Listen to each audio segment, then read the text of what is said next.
UP government ने जब से धार्मिक स्थलों से लाउड स्पीकरों को हटाने के आदेश दिए हैं, तभी से मस्जिदों और अन्य धार्मिक स्थलों से लाउड स्पीकरों को हटाने को लेकर देश भर में सियासी घमासान जारी था।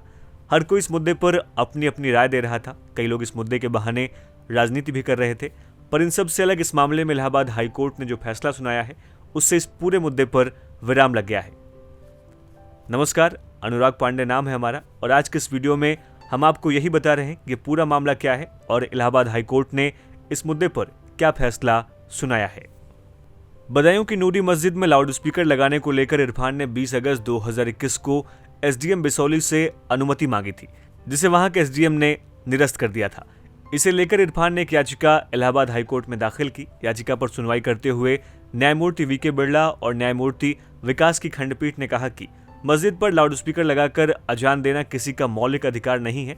साथ ही ये भी कहा कि ये सही है कि अजान तो इस्लाम का अंग है, लेकिन लाउड स्पीकर से अजान देना इस्लाम का हिस्सा नहीं है। इससे पहले भी इस तरह के मामले को लेकर सुप्रीम कोर्ट अपने 2 महत्वपूर्ण आदेश सुना चुका है। इसमें पहला आदेश 18 जुलाई 2005 को और दूसरा आदेश 28 अक्टूबर 2005 को आया था। जस्टिस आरसी लोहाटी और जस्टिस अशोक भान की बेंच ने तब ये माना था कि शांति से बिना ध्वनि प्रदूषण का जीवन आर्टिकल 21 के तहत मिले जीने के अधिकार का हिस्सा है। अभिव्यक्ति की आज़ादी का हवाला देकर बाकी लोगों को अपनी बात सुनने के लिए बाध्य नहीं किया जा सकता है। 18 जुलाई 2005 को दिए गए आदेश में सुप्रीम कोर्ट ने रात 10 बजे से सुबह 6 बजे तक लाउड स्पीकर, म्यूजिक सिस्टम, पटाखों के इस्तेमाल पर पूरे तरीके से रोक लगा दी थी। वहीं राज्य सरकारों की एक अपील पर 28 अक्टूबर 2005 को सुप्रीम कोर्ट ने कहा कि साल में 15 दिनों के लिए उत्सव के अवसरों पर मध्यरात्रि तक लाउड स्पीकर के उपयोग के साथ ध्वनि प्रदूषण मानदंडों में ढील दे दी गई थी। यूपी सरकार के गृह विभाग के निर्देशों के अनुसार मानकों के खिलाफ बजाए जाने वाले सभी लाउड स्पीकर हटाए जाएंगे।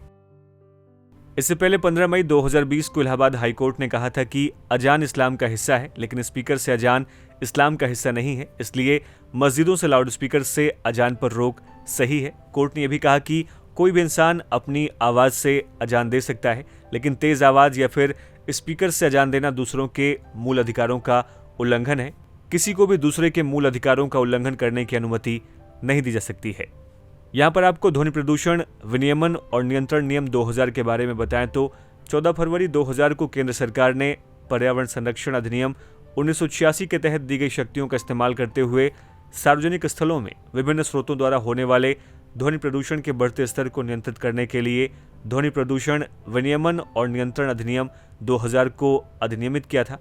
इसका रूल 5 लाउड स्पीकरों या फिर लोगों को संबोधन करने वाली सिस्टमों के प्रयोग को प्रतिबंधित करता है। साल 2010 में रूल 5 में संशोधन किया गया और इसके तहत ध्वनि पैदा करने वाले उपकरणों के प्रयोग पर भी प्रतिबंध लगा दिया गया। इन सभी मामलों में इन उपकरणों का इस्तेमाल करने के लिए लिखित अनुमोदन लेना आवश्यक होता है।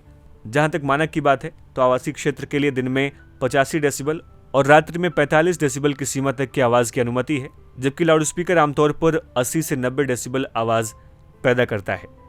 आपको हमारी जानकारी कैसी लगी, इसके बारे में हमें इस वीडियो के कमेंट बॉक्स में ज़रूर लिखें, और इलाहाबाद हाईकोर्ट के इस फैसले पर आपकी राय क्या है, इसके बारे में भी हमें इस वीडियो के कमेंट बॉक्स में लिखना ना भूलें।